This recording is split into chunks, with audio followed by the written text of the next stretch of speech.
So we're going to take you on a ride with Mike Rovner, from drug dealer to entrepreneur to marketplace leader, and he's doing it God's way. Welcome to the show, Mike. Mike Rovner, you're a great friend of mine. You're an owner of MRC Construction. You do Thrive Teaching. You're a pastor, a husband, a father. What else aren't you? I don't know, but hey, first of all, Chris, thanks for having me. It's totally cool to be here with you. You're one of my closest friends, and I'm so proud of everything that you're doing and that God's doing through you. Thank you. Yeah, that's a good praise. So, Mike, we're young in the YouTube audience and the LinkedIn, shorts and all these social media platforms.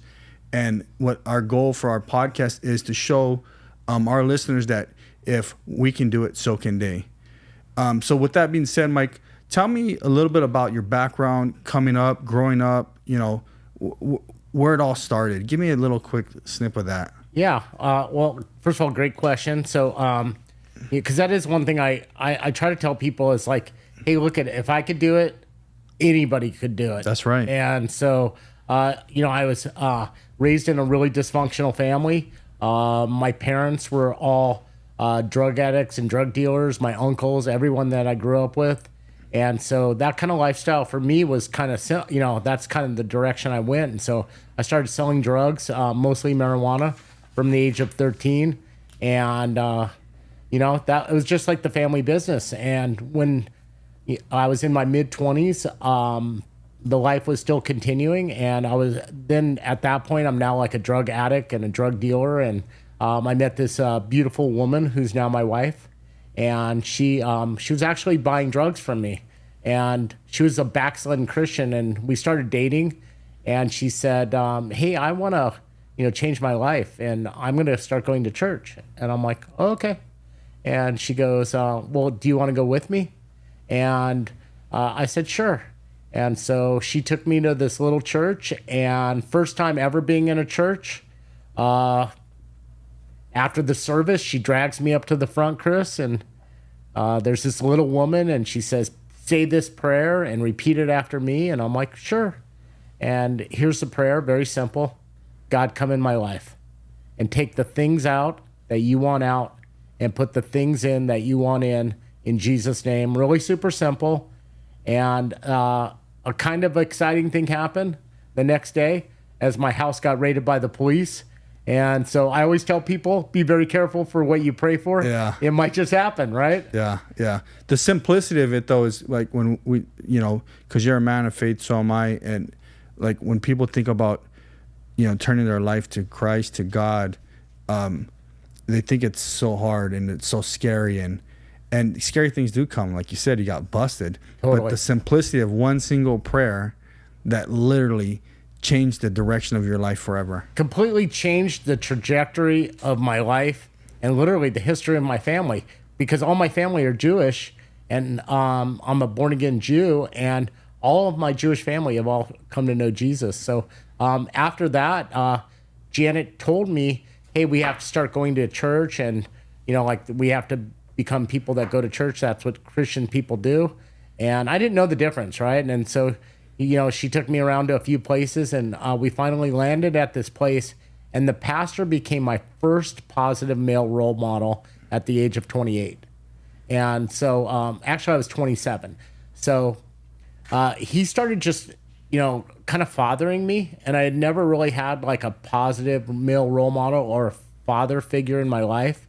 And so, what he would say is, hey, whatever I'm teaching you on Sunday, put it into practice on Monday. And I had a little drywall repair job, a drywall repair company. Okay. And that's how I started. And just, started just trying to put the word of God, the principles of God, into practice in my job. And company started growing supernaturally. And so you started your company, you were 27, 28 years old.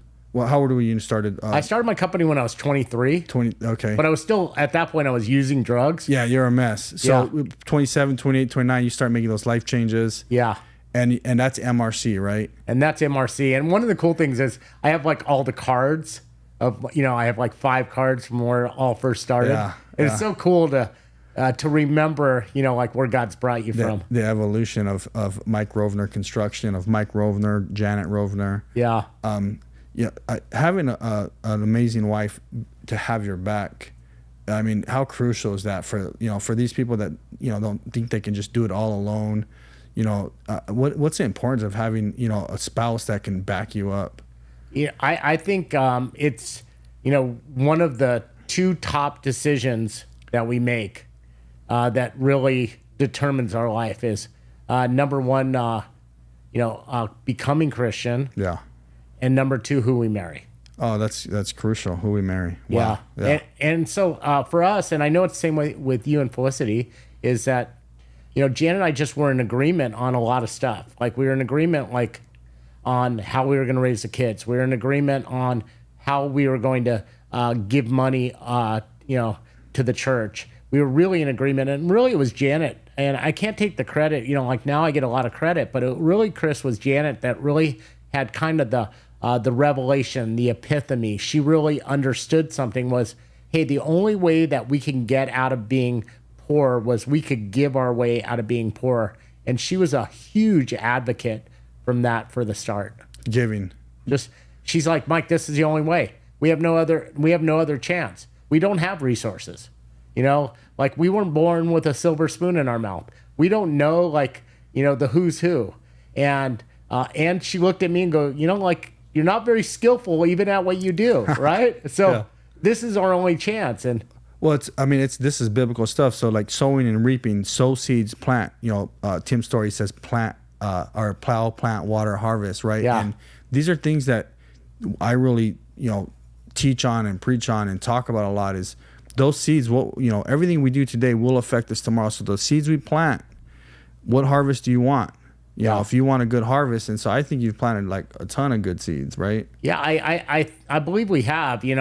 Just from just from the very start. And I remember the first time giving more than 10% was there was an earthquake in California, and the pastor's office got destroyed, right? And I wanted to do something for the church, and I repaired all the drywall in his office, and weirdly enough, the next year my business doubled, and so. I'm a very big advocate for giving, but also a big advocate for what we talk about is also working hard. Mm-hmm. I mean, I think this generation needs to know that you got to work hard. Absolutely. You got to grind. Yeah, I love it. And so what does that look like for you? Is you're 14 years older than me, 13 years older than me, and what does hard work and grinding look like to you, say, compared to this younger generation? What does that look like? It's doing whatever it takes, right? Yeah. We own our own businesses, so we're not 9-to-5ers, right? Some days it's nice, I only have to work a half day, 12 hours, right? And so, but you get seasons where you don't have to work as hard and as much, and I work probably more than I need to right now. But for, I actually love the grind, and you got to love the grind. If you don't love the grind, you don't love what you do, you don't love who you work with and what you're doing and what you're trying to accomplish, it's pretty hard to be successful. Well, it's hard to do anything. It's hard to be confident in any area of your life if you don't appreciate the things that has been brought into your life. Yeah. Because, that grind, that working hard, it's, I tell these young, all these young people that want to be entrepreneurs are just starting. And I literally say, listen, if you ain't working 16 or 18 hours a day, if you ain't having nightmares about what you're doing, you're not thinking about it enough. You're not doing it enough. You're not looking at it enough, because it's not necessarily a bad nightmare. It's you're in, your whole life is wrapped around this thing of entrepreneurship, of owning a business. It becomes who you are. It kind of becomes your identity, and some people don't like that, right? But as we get, more seasoned, then you learn how to manage that. Totally. And I think one of the things is just be really disciplined with your time. I become just extremely disciplined with my time. Everybody has 168 hours a week, 24 hours a day. And it's they're like little train boxcars. So what you put into those into those is what determines your life. Yeah, yeah, I love it. Yeah, I mean, it goes back to the seeds. Is whatever you want, you gotta plant it. Yeah. What you put into that box, like you're saying, that boxcar is and in the direction of that train. You're saying that analogy is like you got to know where that's going as well, because you could be putting your craft and your thing into the wrong vehicle. Yeah. Right. You know, we've seen that happen a lot of times. That people put all their time, energy, money, investments, or whatever into the wrong vehicle, and it's headed the wrong direction. Totally. You know what I mean? So going back, your MRC, Mike Rovner Construction, you guys do apartment renovations. You're full blown GC. Yeah. How many employees do you have? Right now we have about 250 employees. I mean, at our height, we had about 500. Between 250 to 500 employees. That's a big number. And you guys are across how many cities in California? We're in Northern California. We're in Orange County, and we're in LA and Ventura County mostly. So you got what, 3 hubs, but 3-4 hubs? 3 main hubs. Yeah. Yeah. And bouncing off. Right? Yeah. So some of the hubs, they hit a couple areas. Yeah. So 250 employees. You're slow, and you have 250 employees. That's like a blessing in itself, right?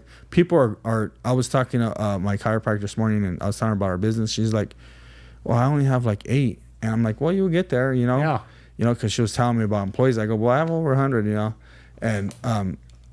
But I said, but it's not always pretty either, because you got to manage them. You got to take care of them. You got to do right by them. You're a steward of them. Like, Totally. You know, and let me just say also, it's not how many people you have, because there's all kinds of different models. Yeah. So like, our model is that yours and I is that we have Labor. in-house employees, in-house labor, and we have better control at what we do. We have control over what we do because the guys work for us. But there's tons of models in construction where people subcontract, and there's tons of models in all kinds of businesses. So you just got to find what the model is that works for you. Like, some people having employees, is too challenging, or it's just not, part of their, direction that they're going to go with their business. But, for us, it has been, but not everyone will go that direction.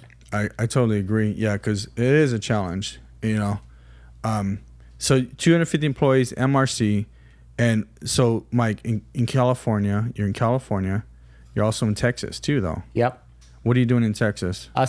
Texas, we're more mostly right now an owner. So we bought apartment buildings, we've remodeled them, and we own a property management company, and we stabilize them. And then we have a smaller construction company. But it's not tiny. We got about 50 to 75 guys, and we've done the work on our apartment buildings. And then we're also doing fire, water, flood, and roofing. Well, so you have MRC Texas, MRC California. You have apartment units. How many units do you got right now? We have about 800 units. So 800. Are you still in Florida? Also in Florida, yes. Yeah. So you got units in Florida, units in Texas. You have property in California. So if I had to guess, I'd say your probably net worth is probably between. Hard to say. I'm going to say it's a moving target. Yeah. So basically, from drug dealer to being worth over. It's sometimes I have to pinch myself, you know what I mean, like to know that, like, that's a blessing, what God's done. Yeah, that's a blessing. But I think it's a testament to who you are and who you've become, right? Because who you are is you're a great man, you're a man of God, but who you become is even better version of that. I think that Jesus makes us the best version of ourselves. Mm-hmm. And so I think what God's done in my life is he's made me the best version of myself. But it doesn't come just by, like saying one prayer. Like we talk about this a lot. It's consistency over time, mm-hmm. And like people that know us go, hey, Mike and Janet Rovner have had all these victories, right? And the truth of the matter is we've had just a ton of trials. So like, you got to be able to get through some stuff in order to get to the next level. Mm-hmm. And I think we're just, we're just starting out, and I'm just really excited even about the next 10 years. No, it's cool. And so if you're not busy enough with MRC, with all the units, because what do you got, about 20 houses as well, 30 houses or something? Maybe a half dozen. Yeah. It's probably more than that. And then so you got the properties, MRC, and you also got Thrive Teaching. Yeah. Right. Well, we can keep going, but so Thrive Teaching, tell our listeners what Thrive Teaching is and how it can benefit them, or maybe even if they go to church. I'm sure a lot of our listeners are going to church. How does that benefit them as well? Yeah. So Thrive Teaching is, the thing that I'm probably the most passionate about of any of my jobs. And so it's basically like a training program for business people. And it's kind of plug and play too. So you could just plug it in and watch it. And it's really kind of all the stuff that I've learned over the last 30 years that took me from a company with doing $500 jobs to a company that's doing, $60, $70 million jobs. Mm-hmm. These are all the things that I've learned over the last 30 plus years. And we put it together in a program. It's designed just for you guys. And so you could go to thriveteaching.org, and everything you could download for free. And it's kind of the thing that I would say I'm most passionate about. So yeah, because the curriculum is great. Like you said, you're I think you're launching into one of the universities the first time. Yeah, a Christian university. And so for those of you that are listening, this guy is he doesn't have anything different than any one of us. Like, there's not more favor or not more blessings. He just activates it because he gives a lot and he lives the life, right? Also, he takes risk, but because you have to take a risk. But knowing who you are, having your confidence, and the ability, like I say is, in the faith world, it's faith will get you to the door, but confidence will get you through the door. In the business world, what I'll say this is, your skill will get you to the door, but the confidence will get you through the door, because you're only going to get so far. Yeah. And you have to still believe in yourself. Yeah. You know what I mean? Yeah, I agree. And one thing else too, Chris, that, here I am, I'm doing a bunch of stuff, right? Like, yeah. And he's over here in California, messing around with me. Yeah. Through all this busyness. So, but the main key, if you want to do multiple things, is that you have to have really good people. Yeah. The only way, like we have a junior president in Texas, right? Like I have my partner, my senior vice president in California. We have like operation managers in California and in Texas, and just a real like plethora of great leaders that are running their departments and also their divisions. And that's really the key to doing anything. Mm-hmm. If you want to do more, you have to have great people. And I'd say, like the best part of my job, or, the worst part of my job is people. The best part of my job is people, right? So it's being able to work through people. And so, and I think that comes a lot from how you interact with them, how you treat them, how you believe in them. And one of my favorite sayings is leadership is about giving somebody else a permission slip to be great. So as leaders and business owners, we really have the opportunity to give a lot of people permission slips to be great. Leadership is about giving someone else a permission slip to be great. Oh, I love that. Do you remember who you heard that from? That's from Tim Redmond. Is where I first heard it. Oh, is it? So he got it from someone else. Yeah. Another one I heard. Remember a long time ago when I stayed the weekend at your house after the conference, and he had said, "Casualness creates casualties." Yeah, I remember that. That one's great. I was telling our chiropractor that earlier, and they were like, "Oh my god," because I was like, "You can sit down and do nothing." I go, "Just think about wars you've heard in all throughout the history. When they got real comfortable, you hear these stories. They got real comfortable, and they're sitting down behind those block walls. The old wars." Yeah. And the next thing you know, like, people are running over the walls, coming through the gates, and they got bombarded because they were just casual. They weren't doing nothing. Yeah. Right? Leadership is about giving someone else leadership is about giving somebody else a permission slip to be great. And I think, leadership, like if you, and to be a great leader, you have to be someone that serves, someone that, their focus is how they could equip, help, train other people to be successful in what they're doing. And, for me, I'm constantly looking at the people I'm working with and saying, how can I add value to them? how could I equip them that they could do their job? And so when we do that, that's really I think one of the biggest keys, Chris, is that's what really comes back around. Yeah. So for everyone listening, the Thrive teaching is designed to build a marketplace ministry in the church. You can also utilize it for your business as well, because it's all business principles, but they're biblical. There's a biblical twist to it. And so, I tell a lot of people about marketplace ministry, and so many people don't understand it. They don't know it. They're not being taught it. And I praise you for going. You're like in 500 churches now with the teaching, or they're touching those guys, with your curriculum, and just to be able to teach people about what's out there in the marketplace is, it's okay to be successful in the business world and still live a godly, Christian, God-fearing life, because, for a lot of people are taught it doesn't intertwine, you know. Can you touch on that, like how they both intertwine, because people are so confused about this. Yeah, I think there's just misconception, right? Yeah. Like people think, hey, how could I work in the grimy business arena and still have faith and be an authentic Christian? But that's just like a misconception. And the truth is that, the principles of the Bible all of them are success principles. Mm-hmm. And so you look at anybody that's successful, and they even if they're not thinking that, hey, this is a biblical principle, they're putting in practice some biblical principle that's made them success. Yeah. The Bible is the success principle book. And so, like as we, live those out, and you and I talk about that all the time. It's like, hey, I don't need to know, the whole Bible. I just need to know, how to I need to know the main parts, right? Like I need to know that I need to act in integrity. I know that I need to be generous. I know that I need to like not be arrogant and not be prideful and be somewhat humble, which just kind of means like powerful, but under perfect control.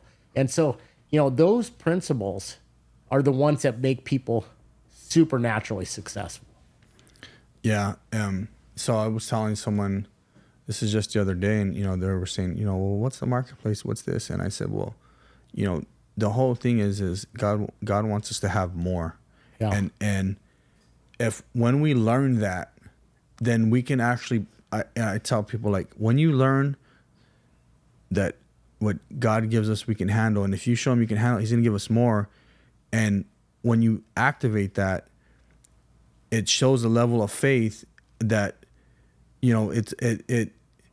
it's almost like saying, thank you, God. Like, I'm going to listen to you, because he wants us all to be more than. He don't want us being homeless and living a poor life. And because, think about it. So we help our church, right? We give to our church, you give to your church, you give to other organizations, we give to all kinds of organizations. And it literally takes money, green money, to do these things. And so I heard someone say, they were talking about corporate greed and all this stuff. And I said, listen, the clothes you're wearing, you bought from some big corporation. Yeah. Right. Where you live at, some big corporation owns it, right? The job your wife works for, some big corporation owns it. Like, this is part of our society, right? Like, you don't have to, just because you don't have none of what they have, don't mean you have to hate on what they have, right? Or what they want. There was a saying, I said it last time with Deion Sanders. He said, what did he say? Hold on, I'm going to pull it up real quick. That was a good one. You like this one.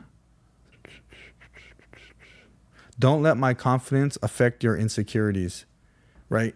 And so I told our church that, and because some people think I'm arrogant or I'm cocky or whatever, and I literally stood on the stage and said, don't let my confidence affect your insecurities. I go, listen, I'm confident because I know who I am. I'm blessed. And I go, I have a lot of favor. I go, because it's the way I live, not because I'm any different, but it's the way I live, and so my confidence is just, it's just a vision. It's just a view of what God's doing in my life. Yeah. You know what I mean?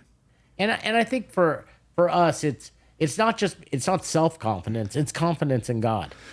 So and it's confidence that if we put into practice, the plan that he has laid out for us, then we're pretty destined to be successful. And one quote I think you'd like is some of my favorite people. They said, the best thing you could do for the poor, because people are always telling me, hey, what about the poor?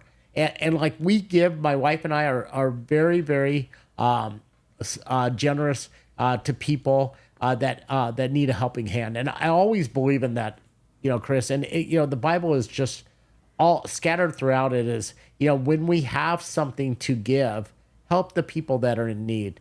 And so the best thing you could do for the poor is not be one of them. Yeah. And so, I believe in giving to the poor. I want to help like single parents. I want to help widows. I want to help the orphans. And I want to help people that need a helping hand. But sometimes people look at us and they're like, oh, you should give it all away. And I just go, hey, I'll match you percentage for percentage. Maybe I have a little bit more than you, but if you want to match me, just match me percentage for percentage. And you see most of the people that want to talk down to someone that's successful, it's just because they're usually selfish and they're not giving themselves even right where they're at. Yeah. Yeah. What you said about the selfish, I tell people all the time, like, listen, you not doing more is selfish. You're literally, you're jeopardizing your own legacy, the legacy of your children, of your children's children. How selfish is that? Like, to not want to live your best life for everyone that's going to come up after you, you know, honor your lineage. It's like, think about like when Jesus was born, right? He had a dad that had to take him, that he was like, well, that's not my son type thing, right? Yeah. And had he been really selfish, it would be a different story. Yeah. And he was probably one of the most unselfish people. I mean, he had to be, talked to, and he had to believe it, but he was unselfish because he accepted it and he lived with it and he ran with it. Yeah. And it's like, there's so many people that talk smack about people that are doing really, really well or trying to do really, really well.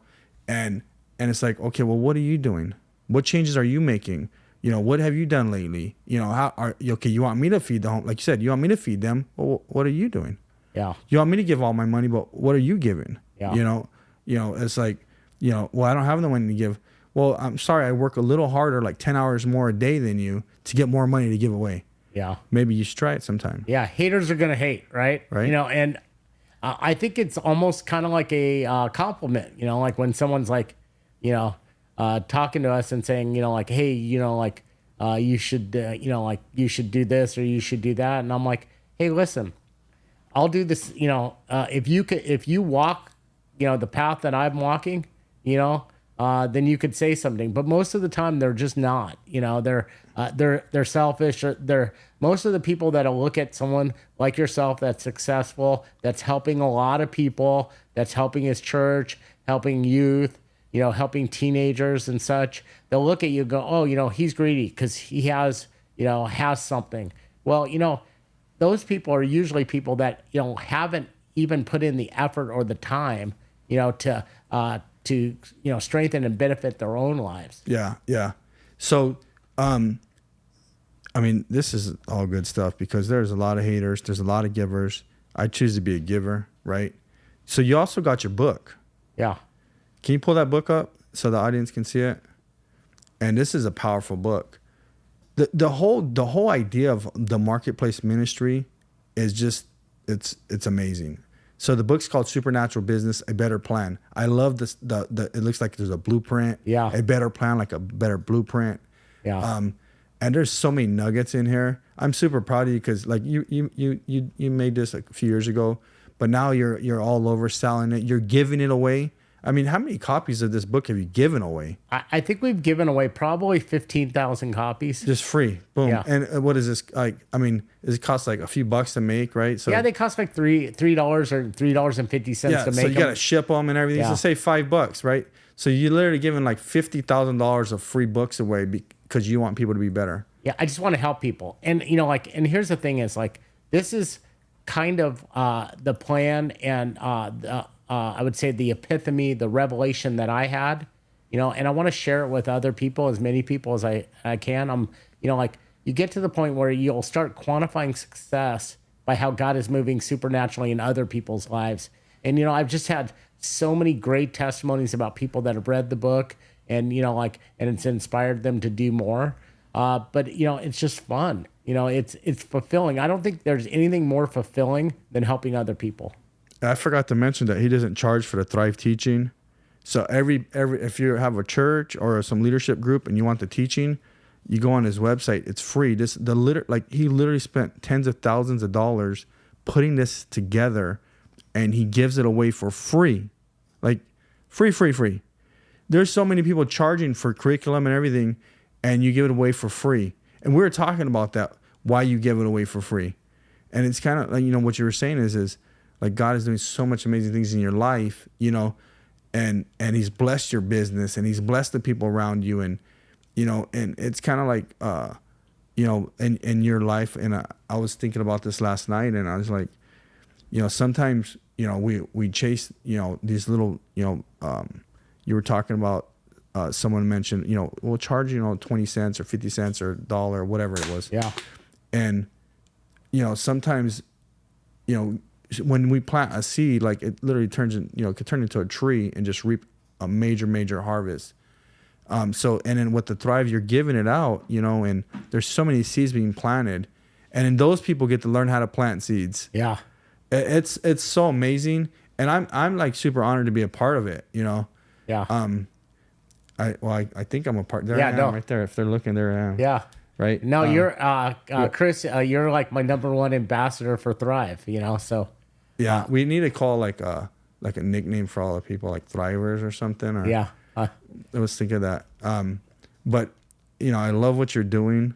I'm super proud of you. I'm honored to know you. Not because you're doing great in life, but because I get to be talk with and be around someone that lives the life, like not just talks it, not just and you're not flashy. You could be.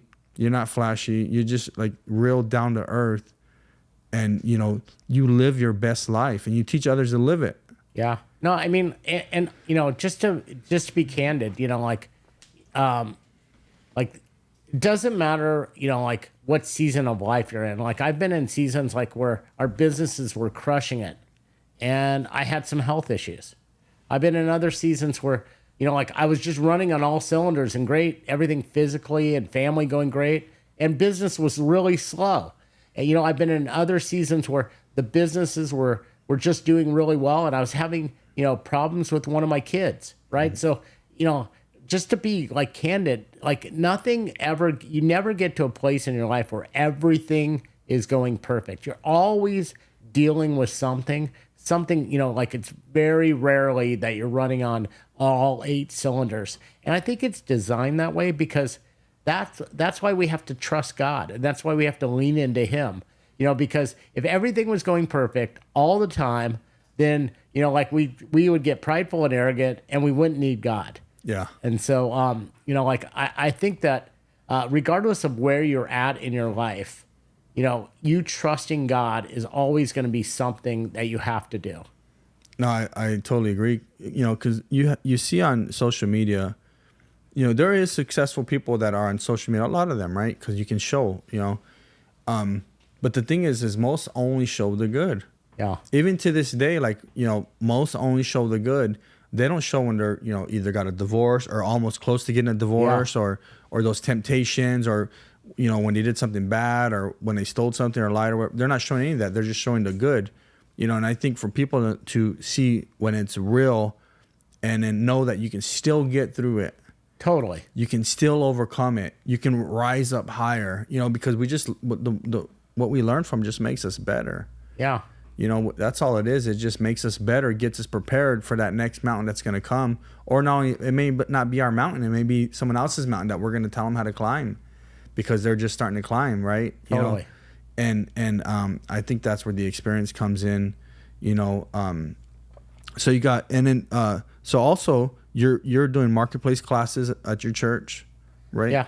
You got about a couple hundred people in that class? We have about 150. So the marketplace, Felicity always says, well, when are you going to start the marketplace, Chris? And I'm like, oh my gosh, I don't know, because I have to commit to it. Yeah. We've done a few, and but I think what I'm going to do is I think I'm going to start one and do it like a Wednesday night, because we got to be at church on Wednesday. And I think I'm going to start a marketplace here. Probably I'm doing a lesson right now called Killing Kryptonite. Yeah. From John Bevere. Yeah, that's great. Yeah, John Bevere's good, huh? Yeah.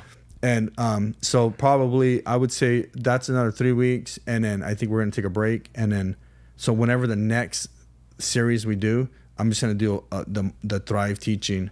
Oh, that'd be awesome, man. And because everyone, I mean, I've talked to hundreds and hundreds and hundreds of people here locally, and we'll tell them about a marketplace ministry, and they're like, I never heard of that. Yeah. And they go to church, they're like project managers or leaders or that business people. I never heard of that. We never heard of that. I would go. And so now we'll see if they'll come. Yeah. Well, remember when we were at the Spanish church just, a month or two ago, right? Yeah. What they did was they said, hey, if you're a small business owner, you own your own company, or you're a manager or an executive at a company, this is a Spanish-speaking church. They said, please stand to your feet. And 80% of the people in the church stood up. Some of them own a landscape company. Some of them own a small construction company. There's some that own like a house cleaning company.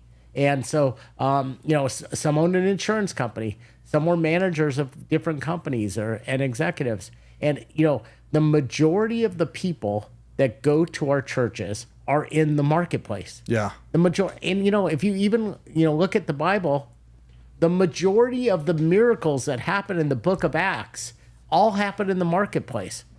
The 12 guys that Jesus called, we call them his disciples, all of them were small business owners. And those are the people he chose, and they were able to impact and win and influence 50% of the known world. Yeah. And so, but what's happened in our churches is we've forgotten, or we don't recognize that, or it's just a block that, hey, these people, they need to be equipped, they need to be helped, they need to be trained, just like you would a child or a youth for youth ministry. That's what the best definition of marketplace ministry. It's the same thing as youth ministry, just for people in the marketplace and the business arena.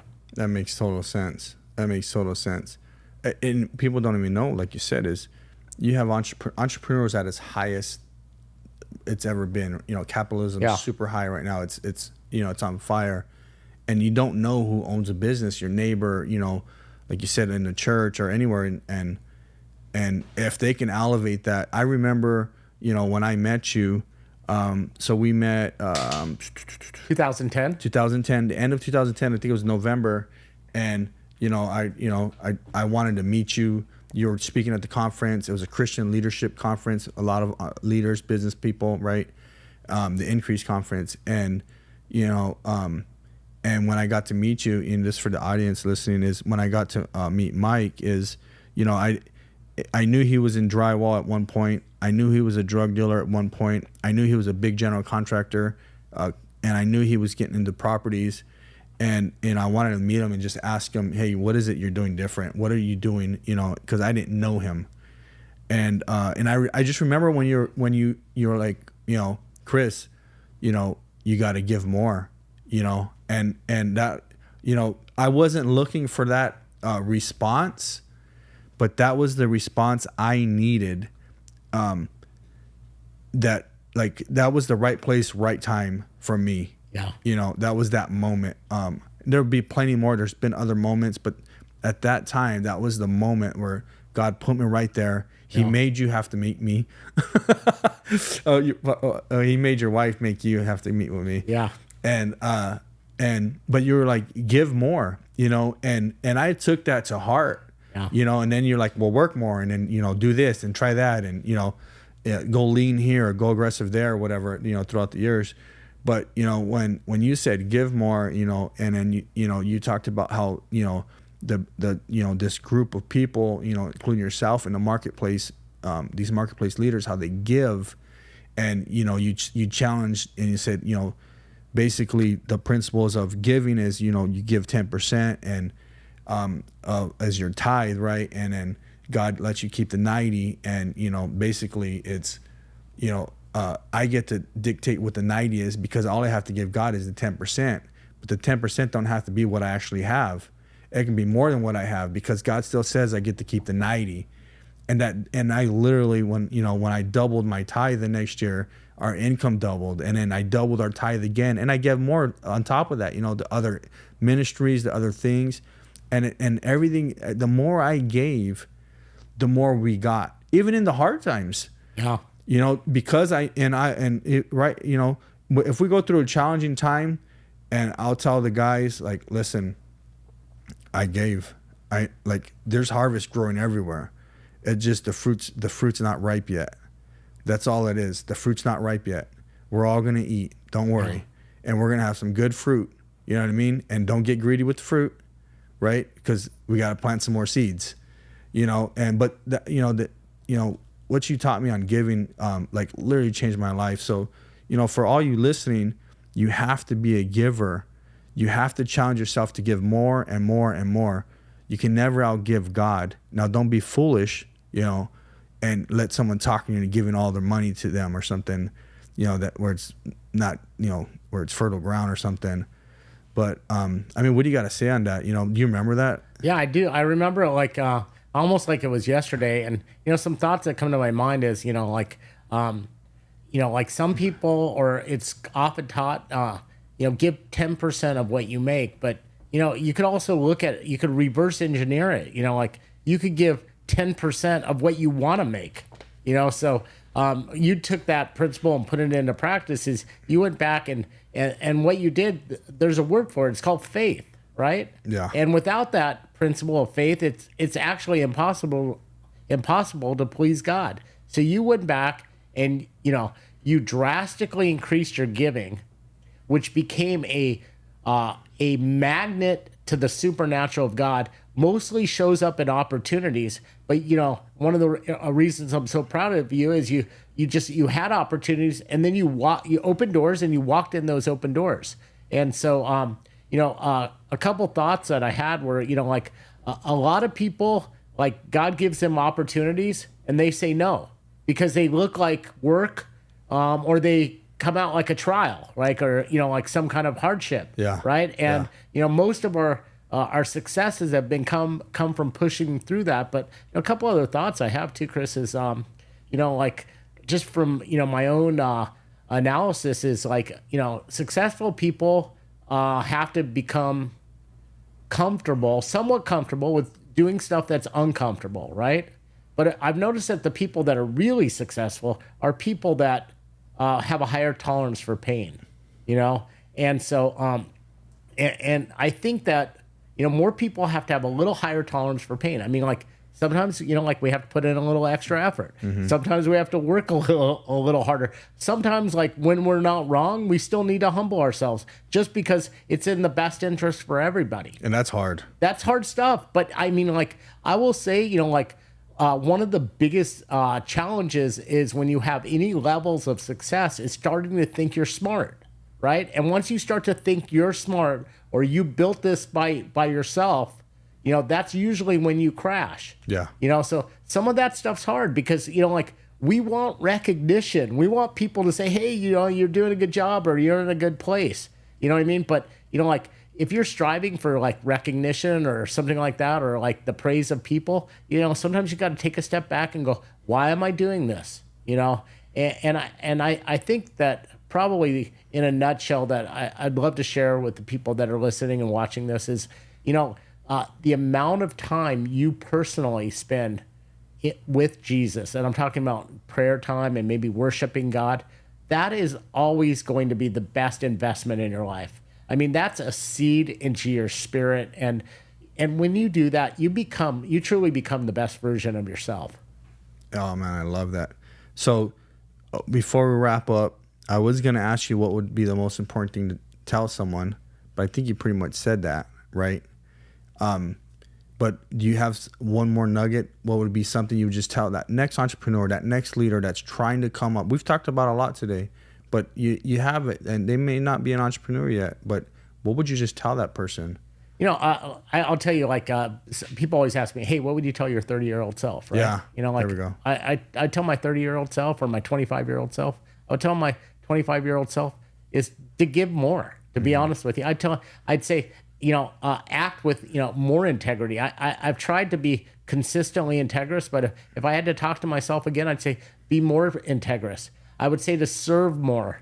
You know, I would tell myself, hey, try to help more people. I would tell my 25 or 30-year-old self, I would tell them, like, you know, like, put in more effort, you know. And then I always would like to tell my 25 or 30-year-old self, buy more real estate, right? You know, because over the long term, you know, it's always been a good investment. Yeah, you know, so also I'd like to tell my 25 or 30-year-old self is, like, take a chill pill sometimes. Like, sometimes I just got too intense, right? Just, you know, like, especially with your family, right? I would tell my, you know, both of us love our spouses. We both love our wives. I would say love my wife even more, right?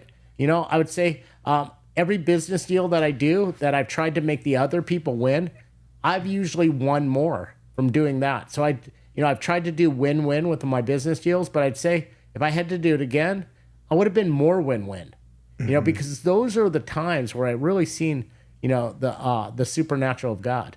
You know, I would tell myself, spend more time with Jesus. You know, because I could almost pinpoint the most successes I have had have been times when I spent more time with Jesus. There it is. Mike, thank you for just, you know, spending time with me today.